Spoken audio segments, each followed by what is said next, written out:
Yocheved Belsky, nice having you. Glad to be here. All right, so we're at the EDS conference, and I'm a little bit of one-trick pony, okay? I live in the world of development, fundraising, specifically from individuals, right, who give because they care about the mission of the school, and that's that. We get some foundation support, right, as well. That's really the scope of it. Now, you're involved with helping schools receive funding, governmental funding, correct? Correct. Okay, and these are private schools, correct? Yes. Okay, so tell me a little bit, because I don't know a lot about your space, but I know you support a lot of Jewish schools. I'd love to know more about, maybe start out about your background, how you got into this line of work, and then what you do for work, if you can give me a little bit of a picture. Sure. So I want to first comment on what you said before in terms of that you focus on fundraising. Yeah. Because every once in a while I'll get a call from somebody and be like, so you do fundraising? And I'm like, nope. We don't do fundraising. But the ultimate result, the ultimate goal is the same, right? Is like, how can we get more money in the pockets to do the good work that we're doing. Exactly, in the operation. So it was just the way that you do it. And I wouldn't be surprised in terms of your private, and then, like you did mention some of the foundation work and some of the private philanthropy that you're involved with. Sure. That I'm sure there are many individuals, if not themselves or part of boards, that have foundations that are giving grant money out. Right. So I just, that's where I think our work intersects. Yes. When it talks about the money, the bottom line, that's where we're helping schools. So my focus really with the schools is accessing the money that's turned into direct services. I spoke about that earlier at the session I gave, was to focus on the grant money that schools are eligible to get. And the second half, we really focused on the title money, which focuses on the Title 1, 2, 3, and 4. What does that mean for someone who doesn't know anything about this stuff? Sure. So when it comes to government funds for all students, there's funding that's all students are eligible for, and that goes under what's called the terminology of equitable services. Okay. That means the federal funds that are available, it flows through the federal government to the state department, to the local school district, and then that money gets divided to all the students within that district, whether they're in private or in public school. Got it. And that concept of our non-public schools, our private schools, getting access to that is called that they're getting their share of equitable services. And in my work, I find that there are many schools that don't have a good understanding of what their rights are, the allowable uses of the funds, and how to really maximize the funds. And I'd like to talk about Cy Sims, our educated consumer is our best customer. Yeah. I never understood why he do it close. Trauma from the changing rooms in The Sims of being with everybody else with that mirror that wraps around the entire changing room. So I think... we probably should do collective therapy on that. Yes, indeed. That being said, so I think it fits. I like to bring that because I think it fits straight into this. Many times I talk to schools like, we don't ask our district. They're really, really nice to us, and we don't want to rock the boat. I see. And I'm like, no. You need to know what... You need to have transparency. You need to know what's going on at the district level. You need to know what your rights are. You need to know what you can access, because an educated consumer is really the best customer. Absolutely. When you know what you're supposed to get, number one is this district will make sure that they're doing what's right and okay with you. And I want to insert here that when we work with school districts, we see school districts where maybe the non-public schools within their district are not getting their equitable share. Sure. And I think it comes from different reasons. And I've been talking about this for a while because I never want to put the districts under the bus. Bottom line is they do have a huge responsibility, but at the same time, they are the government and they do have a responsibility. Sure. So it's a fine line. But I find that many times districts don't even know. They don't even know what they're supposed to be doing for everybody that's in their community. Fascinating. On the district level. On the district level. And then there are the districts where maybe they know that they don't know, and we're not dealing with it. Right. And it's like, we're not dealing with it, we're not bothering with it. And then there are the ones that maybe that they know, and it's too overwhelming. It's too overwhelming. And I know I know another woman who does a lot of training, and her focus is not on the non-public schools. Her focus is actually going into school districts and training the districts on how to better serve their communities. Their clientele, their communities. Yeah. Exactly. Huh. And and it's not just the Jewish schools. It's any of the private schools that could get their share. And I like to say that we want to make sure the schools are accessing everything and leaving no money on the table. Right. So how did I get into this? Like you said before. Because I was saying, you weren't 8 years old and said one day I want to be doing this, right?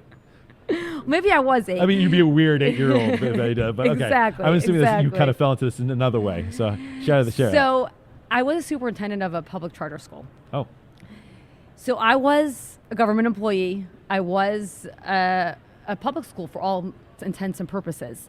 And I was in the inner city of Cleveland, and I remember one day like thinking, we're helping all these inner city kids, and we're having a limited reach within kids maybe from the Jewish community that needed additional help. But it really hit me that there are not enough people in our community that understand this. And really, the more I'm out there now talking to more schools and seeing what's happening at different districts, it's recognizing that many people don't know. And I think the value that I'd like to say that I bring to our schools is understanding our unique needs as a Jewish community. Right. But at the same time, understanding very clearly what the requirements are from a school district side. So I've sat through those federal single audits that districts do not like and they despise. Of course. I had to do everything that the district does. Besides, as a charter school, we did not have to provide equitable services, so we didn't have to, take care of any non-public schools. Right. But the concept and realizing that there's so much to learn. And I remember one of the first Jewish schools that I started talking to, they started asking me questions. And I realized, I was like, wow. Yeah. Like, people just don't know. Right. And it's a lot of learning that our community needs to do to really access and to maximize those dollars. Interesting. So it was realizing that you were kind of holding this all in your head and saying, like, looking around, like, doesn't everybody see this? Isn't it? So you said, like, I need to bring this. Is it this basic education that needs to happen? Yeah. Wow. And even sometimes when I talk to people, like even this morning, to me, I was like, don't everybody know this? And then Right. I'm Isn't checking this for obvious? the temperature, and then I'm like, people don't know this. Right. And I think that's everybody. Everybody has something that somebody else doesn't know. Sure. But I think as a community, we need to do a good job. And I think every school, no matter where they're located, there are a lot of communities that have good, strong local organizations that support the Jewish education. And I would like to encourage the schools themselves to have good understanding and not rely on outside people. Right. Because the more people in the know that are at the table, the better it is just for So the school. you used language earlier of that, you have rights, right? You have rights to this money, right? This is money that belongs to you. It's supposed to come to you. My question for you is, what does that mean as far as what they need to put together to be able to access the money that they have the rights? Is it just they say, hey, we qualify, you can get it, or is there a lot of paperwork? Like what is it that you do that you're helping them get primed to be able to collect on this kind of money? Yeah, so I want to tweak and clarify something, because Okay. it's not about they have rights to the money. They have rights to access the funding, but the money never goes to the school. The money is never funneled to the school, and I'm going to say this on record that if a district is giving you money, don't take it. Yeah. Literally don't take the money. The major red flag. Yeah. It's not, you don't have access to these federal dollars. You don't have access to the actual money. You have access to what the value of what the money brings. I see. So if the money could be used for a intervention specialist, that money then could be used directly for the intervention specialist. The intervention specialist is putting in their hours and they're getting paid. But not by the school, and Right. the money's not throwing through the school. Got but it. the It's not funneling services through are school. taking place at the school. That being said, going now into the details of it, there are different titles. I want to start with title 2, 3, and 4 are the easiest to understand, depending on where the school is located. That district is then responsible to ensure that those students and that school is getting the access to the funding to purchase whatever it is, professional development, the extra services for that school. I want to say something here that there's people ask me all the time. So what's the amount? Right. What's the amount? And there's no amount. Okay. There's no amount. This disparity between one state to another, and even within a state, from one district to the neighboring district, it changes. There are many convoluted formulas. This is government. Yeah. That go into creating those budgets for schools and how the allocation goes from the feds to the state to the district, and really making sure that then it goes. But once it comes to the school district level, that's where the schools should make sure that they're meeting with the district. They have a clear understanding how much money was generated by this district and what was the formula used and the calculation used for our school to get access. And, and this is where schools start feeling uncomfortable. What do you mean? I don't want to rock the boat. I don't want to ask them. Right. But ask them. Right. Not only that, this is to all schools out there, is that at the end of your meeting with the district, you're actually signing a form, a document that the district needs to have on file for their compliance with the state that says that, there's transparency in budgeting and you have a clear understanding of all these things. Start reading the little words. Yeah. You'll be like, the small print. Oh my gosh, you're right. And I signed off on that. And I'm like, yeah, and that was there last year when you signed, and was there the year before when you signed, and now you're finally reading it. So definitely ask, just don't come defensive or, demanding, just part of the conversation. And then what the schools need to do is they need to keep track of whatever the district is asking them. So you probably have earlier in the beginning of the year, they have to respond to some kind of probably application or form documenting how many students, what grades. We're using that service. What district they're coming from, because that data then is used by the district to go to the state and say, okay, we have X amount of students, we should generate X amount of dollars for our district.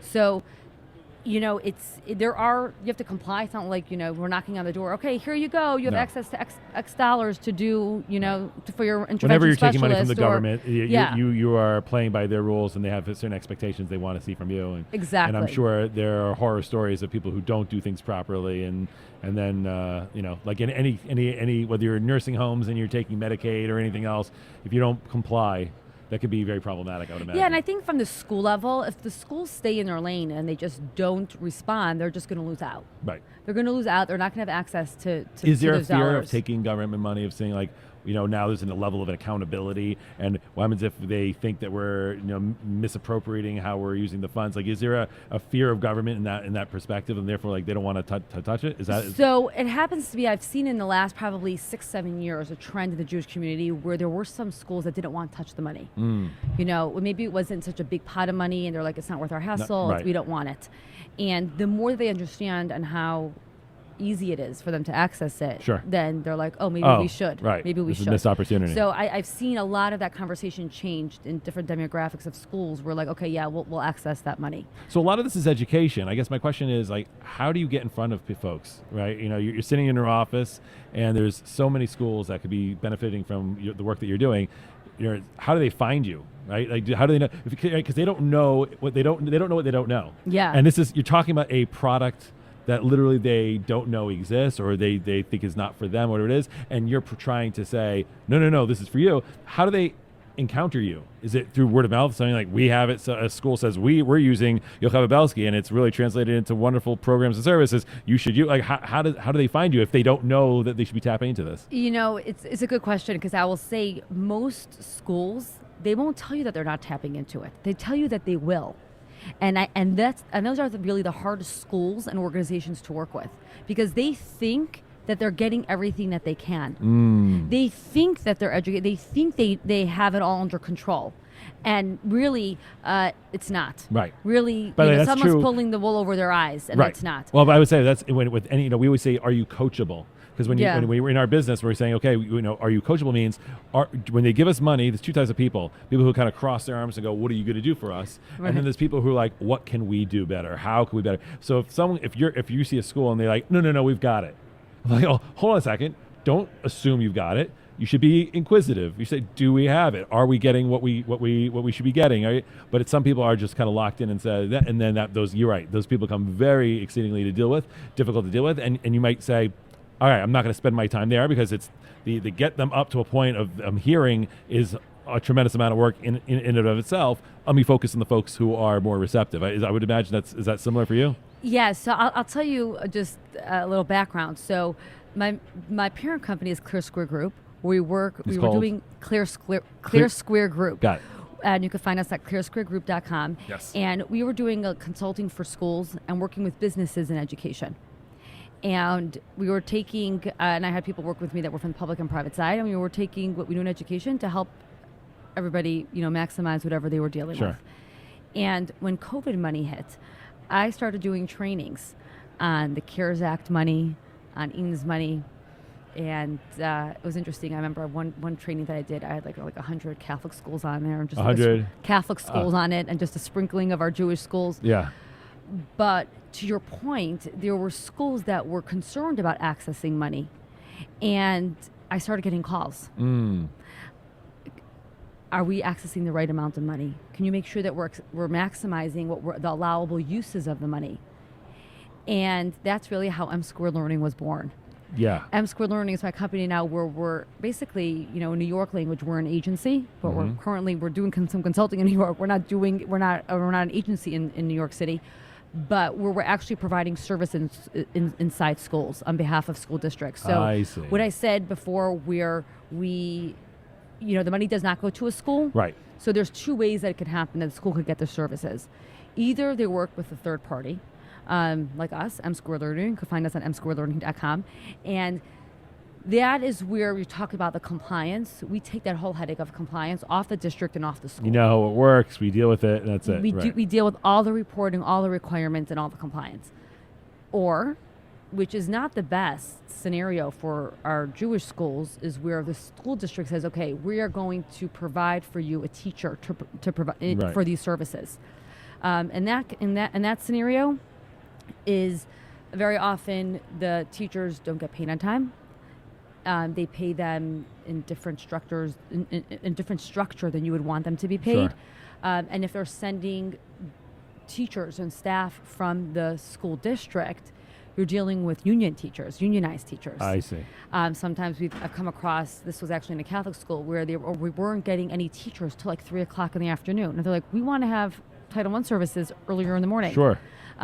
We also have the scenario where very often they'll offer that position to the senior members of the union. And so you're talking about someone that takes that position out of seniority, because most people would rather work in a nice little quiet school with a little group of students than going into a full-blown classroom in the public school, and then you're paying them a lot more money out of your budget. So the third party as a vendor, using a third party is definitely helpful for everybody. It's a headache off the district, because ultimately they make the third party provider responsible for all the compliance. And so that's really how a school, accesses it, and then hopefully that whoever they're using as their provider, really helps them maximize and use all that money. And that's really how it comes up. That's how people find me. Amazing. And are you giving another session, or are you done now presenting? I'm done for today. Are you presenting again tomorrow? No. You're done. No, I'm done. Great. So you can actually enjoy yourself and talk to schools and do all that kind of good stuff. Yes, exactly. Well, Yocheved, thank you so much for joining the podcast today. I learned a lot. I mean, I'm sure a lot of our listeners also learned a lot as well. And just repeat again, where if they want to find you and be able to get in touch with you, what's the best way for them to do that? Sure. So they can find me directly at msquaredlearning.com. All the contact information is right there. Beautiful. Thank you for having me. Thank you for coming.